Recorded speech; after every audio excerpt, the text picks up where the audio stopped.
Hello guys, in this video I'm going to show you how to contact the customer support in the AusPost application. The first thing you need to do is enter the app.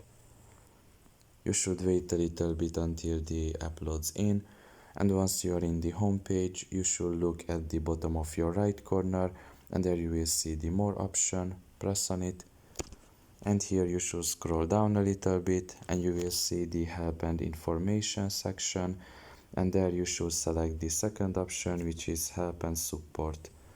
Now once you press on it, you should wait a little bit until the new page loads in, and here you can see general topics about general problems such as parcel on its way and its related problems, so on and so forth. You can see all the topics here, and if you don't find your problematic topic in these categories, you can just contact the customer service, or you can just contact them with any other problem that you might have.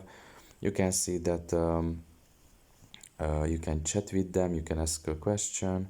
You just press on ask a question, and you can chat with a chatbot there, or you can just call them, and you can press the contact numbers here, and it will appear the contact number in Australia, and for overseas basically. Now pretty much this is all about it. I hope this video was helpful to you. Thank you for listening, and see you next time. Bye bye.